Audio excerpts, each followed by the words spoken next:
Bienvenue, chers amis, dans cette chronique géopolitique des chrétiens d'Orient. Aujourd'hui, nous partons en Terre Sainte ou en Jordanie, comme vous voulez. Pour le coup, c'est plutôt du côté occidental, à l'ouest du Jourdain, avec la rénovation du site du baptême du Christ, qui rouvre après une rénovation assez longue et qui a coûté 25 millions de shekels, c'est-à-dire presque 7 millions d'euros.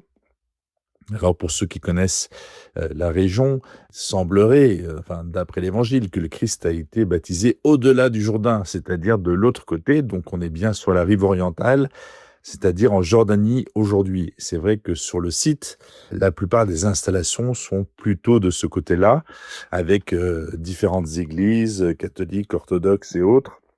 Et il y avait, également un accès auprès du Jourdain, côté israélien ou Cisjordanie, mais qui était assez sommaire et donc, visiblement l'installation a été, rénovée donc, pour rendre l'accès des pèlerins plus aisé et c'est sans doute une bonne chose. Le site, sacré donc, du baptême du Christ comprend désormais un large deck d'accès au Jourdain, des nouvelles douches et vestiaires, une pergola et des abords avec des aménagements paysagers. Ce site donc est évidemment un des plus importants, hein, de Terre Sainte, après, l'église du Saint-Sépulcre évidemment et l'église à Jérusalem donc et l'église de la Nativité à Bethléem. C'est des importants travaux, je l'ai dit, qui ont eu lieu pour permettre donc la rénovation et un accès beaucoup plus agréable pour les pèlerins qui sont évidemment très nombreux pour venir voir cet endroit. Les pèlerins qui viennent du monde entier et qui viennent s'immerger dans les eaux du Jourdain, conformément à la tradition chrétienne selon laquelle Jean-Baptiste a baptisé, Jésus, à cet endroit il y a un peu plus de 2000 ans.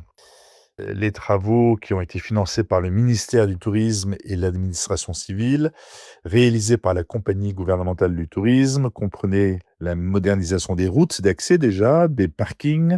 En fait, vous pensez à tout ça avant d'arriver dans le Jourdain.